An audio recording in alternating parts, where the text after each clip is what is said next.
ஐயோ சாமி வேற கூட்டு போங்கடா கோவத்துல போட்டுற போற. பல அறிஞர்கள் பல எழுத்தாளர்கள் இருக்கக்கூடிய மேடையில் ஒருவர் தன்னை திமுகவுடைய சொம்புன்னு எல்லாருமே சொல்கிறாங்க, ஆனால் நான் சொம்பு கிடையாது, நான் ஒரு பெரிய அண்டா அப்படின்னு தன்னை விமர்சித்து கொள்கிறாரு அப்படின்னா அப்போவே நமக்கு தெரிஞ்சிருக்கணும் அவர் அண்டா கிடையாது, அதுக்கும் மேலே வேற ஏதோ ஒன்று, பெயர் வைக்க முடியாத ஒரு ஜந்து அப்படின்னு கூட நம்ம அதை எடுத்துக்கொள்ளலாம். அப்படிப்பட்ட ஒரு அறிவாளியாக இன்றைக்கி திமுகவிற்கு பெரிய ஒரு ஜந்தாக வேலை பார்த்து கொண்டு இருக்கக்கூடியவர் தான் பத்திரிகையாளர் என்கிற போர்வைக்குள்ள ஒளிந்து கொண்டு திமுகவிற்கு அடிமையாக இருக்கக்கூடிய, திமுகவிற்கு முட்டு கொடுக்கக்கூடிய செந்தில்வேலு. இந்த செந்தில்வேலு எப்போதுமே திமுக செய்யக்கூடிய எல்லா தவறுகளுக்கும் முட்டு கொடுக்கறது மட்டும் கிடையாது, அதற்கு புதிதாக ஒரு விளக்கமனத்தை கொடுக்கறது. அந்த மாதிரி இந்த முறை என்ன விளக்கம் கொடுத்துருக்காரு அப்படின்னா, இது திமுகவுடைய தவறும் கிடையாது, திமுகவிற்கு தேவையில்லாத ஒரு வேலை. ஆனால் திமுக இதில் ஏதோ கிரெடிட் எடுக்கிற மாதிரியும், அவர்கள் ரொம்ப நல்ல மனம் கொண்டவர்கள் போலையும், எங்கே எந்த தப்பு நடந்தாலும் நாங்கள் தட்டி கேட்போம், அதில் உண்மையை வெளியில் பேசுவோம் அப்படிங்கிற மாதிரியும் இந்த செயலை செய்து காட்டியிருக்காரு. செந்தில்வேலுக்கிட்ட ஒரு வட மாநில செய்தியாளர் அழைத்துட்டு பேசினாங்களாம். எப்போவுமே நீங்கள் திராவிட கோட்பாட்டில் உறுதியாக நின்று பாரதிய ஜனதா கட்சியை ரொம்ப தீவிரமாக எதிர்த்துக்கிட்டு இருக்கீங்க, பாஜக தலைவர்களை கூட விமர்சனம் செய்கிறீங்க, ஆனால் அமித்ஷா தமிழிசையை கண்டித்ததை எப்படி நீங்கள் எதிர்த்து உங்களால் கேள்வி கேட்க முடியுது, அதை எப்படிங்க உங்களால் மட்டும் இந்த மாதிரி பிரச்சனைகளாக குரல் கொடுக்க முடியுது அப்படின்னு வட மாநில செய்தியாளர் கேட்டாராம். அதற்கு நம்ம செந்தில்வேலு என்ன பதில் சொன்னார்னா, அதுதாங்க தமிழ்நாடு, பிகாஸ் ஆஃப் பெரியார் அப்படின்னு ஒரு உருட்டியிருக்காப்புல. எப்படி அருந்ததி படத்தில் மனோரமா அவர்கள் கந்தரவக்கோட்டை சமஸ்தானமே ஆடி போச்சுன்னு சொல்லுவாங்களோ, அந்த மாதிரி இவர் உருட்டில் இந்திய ஒன்றியமே ஆடி போச்சு. பெரியாருக்கும் தமிழிசைக்கும் என்ன சம்பந்தம், பெரியாருக்கும் பாஜகவுக்கும் என்ன சம்பந்தம், பெரியாருக்கும் அமித்ஷாவுக்கு என்ன சம்பந்தம், இல்லை பெரியாருக்கும் செந்தில்வேலுக்கு என்ன சம்பந்தம், ஒரு சம்பந்தமும் கிடையாது.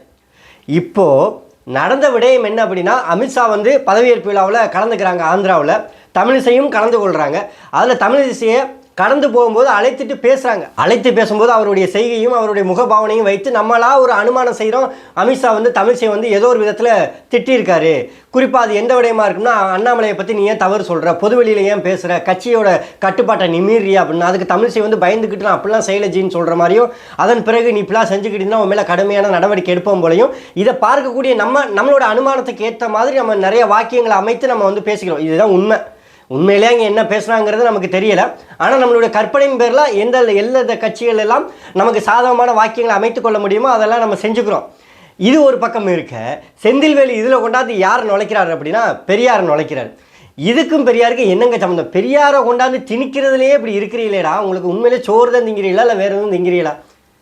வேறு பெரியாரை வேறு எங்கெங்கெல்லாம் இனி நீங்கள் தூக்கிட்டு போக போகிறீங்க? நாளைக்கு சந்திராயனில் போய் அவன் ராக்கெட்டு விட்டால் அங்கேயும் போய் அதுக்கு காரணம் தமிழ்நாட்டில் இருந்து பெரியார் மண்ணிலேருந்து போன இஸ்ரோ தலைவர்னு சொல்லுவீங்க. ஏற்கனவே தமிழ்நாட்டிலேருந்து போனவன்னு சொல்லிட்டீங்க. இன்னும் கொஞ்ச நாள் போனால் அது பெரியார் தான் அனுப்பி வச்சார், பெரியார் 100 ஆண்டுகளுக்கு முன்னாடியே நம்ம சந்திராயனில் விடுவோம் கூட மறுபடியும் உருட்ட ஆரம்பிப்பானுங்க. இந்த பெரியார் பைத்தியங்கள்னு ஒரு சில பேர் தெரிகிறானுங்க. அவனுங்க பெரியார் கொண்டாடுவது கிடையாது, பெரியாருடைய கொள்கைகளை நிறைவேற்றுவது கிடையாது, பெரியாருடைய தத்துவங்களை பேசுவது கிடையாது, ஆனால் பெரியாரை மட்டும் தூக்கிட்டு வந்துடுறது. இவனுங்க பெரியார் தத்துவம், அதான் என்ன பேசுகிறோம் தெரியாது, என்ன பண்ணுறோம் தெரியாது, ஆனால் நான் பைத்தியங்கிறது மட்டும் தெரியும்ல, அந்த மாதிரி இவனுங்க பெரியாரே பாவம்.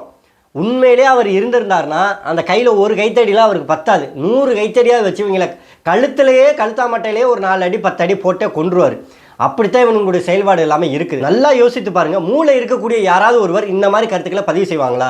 அமித்ஷாவும் தமிழிசையும் ஒரே கட்சியில் பயணிக்கிறாங்க, ஒரே கொள்கையை ஏற்று பயணிக்கிறாங்க, அவர்களுக்குள்ள என்ன விதமான ஆலோசனை வேணாலும் போகலாம். அந்த ஆலோசனையை இவர்கள் எதிர்த்து குரல் கொடுத்தாங்களா, அதனால் அதற்கு காரணம் பெரியார். சரி, பெரியார் தமிழிசைக்கு தான் குரல் கொடுக்க சொன்னாங்களா, ஏன் விகே பாண்டியனுக்கு குரல் கொடுக்க சொல்லலை? ஏன்பா கொடுக்க சொல்லலை? ஏன் தமிழ்நாட்டில் பாரதிய ஜனதா கட்சி நாம் தமிழர் கட்சியோட சின்னத்தை முடக்குச்சு, ஏன் அப்போ குரல் கொடுக்கல? ஏன் பெரியார் நாம் தமிழர் கட்சி கொடுக்கக்கூடாதுன்னு சொல்லிட்டாரா? சரி, என்னையே சோதனை விட்டு நெருக்கடி கொடுத்தாங்க, அப்போ ஏன் நாம் தமிழர் கட்சிக்கு ஆதரவாக குரல் கொடுக்கல, பெரியார் கொடுக்க வேணாம்னு சொல்லிட்டாரா? அப்போ விகே பாண்டியனுக்கு குரல் கொடுக்க வேணாம்னு சொன்ன பெரியார், நாம் தமிழர் கட்சிக்கு குரல் கொடுக்க வேணாம்னு சொன்ன பெரியார், தமிழிசைக்கு மட்டும் குரல் கொடுங்கன்னு சொல்லியிருக்காரு அப்படின்னா அப்போ பெரியார் ஆரியத்தையுடைய ஆதரவான ஆளாரா? இல்லை, நான் கேட்குற கேள்விக்கு பதில் சொல்லுங்கப்பா.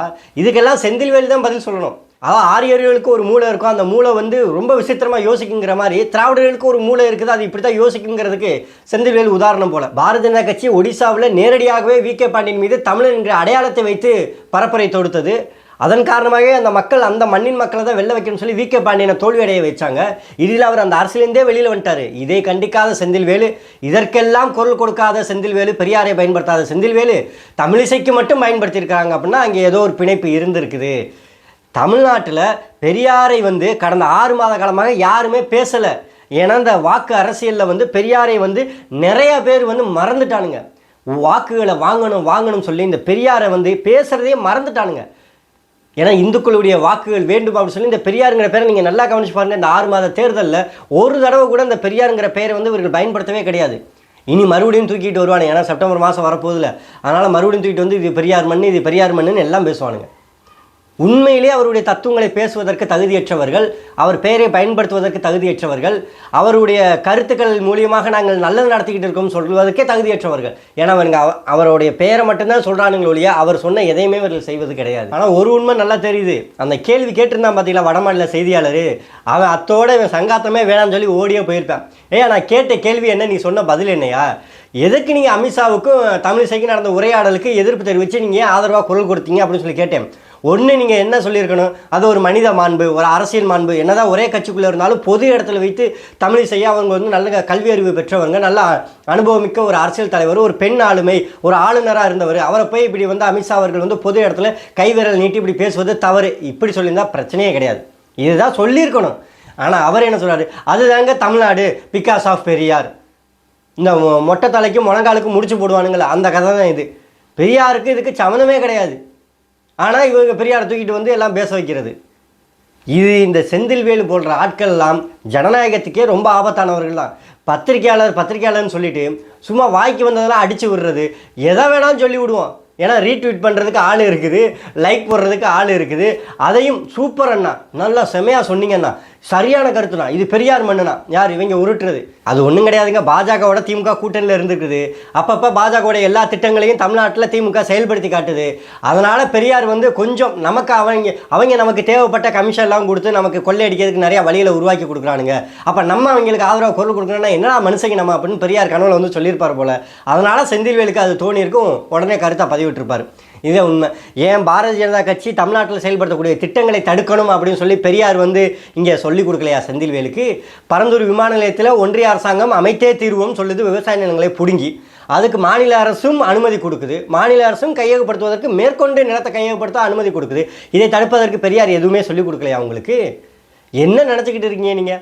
எதற்கெடுத்தாலும் பெரியாரை தூக்கி ஒரு பிம்பத்தை நிறுத்தி வச்சு விட்டு பெருசாக பிரம்மாண்டமாக இருக்குது பெரியாருடைய படம். பின்னாடி பார்த்தா திமுக காரனும் பாஜகக்காரனும் ஒன்றா உட்காந்து தோல் மேலே தோல் போட்டுக்கிட்டு நீ அந்த தொகுதியில் வெற்றி பெறலாம், நான் இந்த தொகுதியில் வெற்றி பெறலாம், 2 பேரும் கள்ள கூட்டணி வச்சுப்போம் பேசிக்கிட்டு இருக்கிற கதை தான் இப்போ ஓடிக்கிட்டு இருக்குது. மழை பெய்யும் போது எப்படி நம்ம கொடை பிடிக்கிறோம், வெயில் அடிக்கும்போது எப்படி நம்ம வீட்டுக்குள்ளே இருந்துக்கிறோமோ அந்த மாதிரி நமக்கு எதனா ஒரு ஆபத்து வரும்போது பெரியாரை தூக்கி இப்படி பிடிச்சிடுறது, நமக்கு எதனா ஒரு பிரச்சனை வரும்போது பெரியாரை தூக்கி வச்சுக்கிட்டு நம்ம ஒளிஞ்சிக்கிறது உள்ள.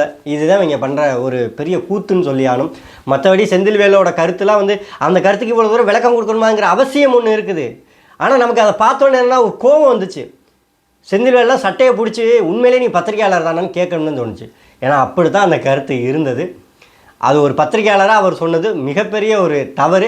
பெரியாரையும் இழிவுபடுத்தி உனக்கு மூளையே இல்லைங்கிறத உறுதிப்படுத்தி எதுக்கு இப்படிப்பட்ட கேவலமான பொழப்பு நீ பொழைக்கிற, எல்லாத்துலேயும் திமுகவுக்கு கிரெடிட் எடுக்கணும் அப்படின்னா இது ஒரு அரசியலா அப்படின்னு தான் நமக்கு கேட்க தோணுது. எது எப்படியோ செந்தில்வேல் போன்றவர்கள் இது போன்ற கருத்துக்களை தெரிவிப்பதன் மூலியமாக தனக்கு மூளை இல்லை என்பதை இப்போதாவது உறுதிப்படுத்தி இருப்பது அவர்களுக்கு வாழ்த்துக்களும் பாராட்டுக்களும்.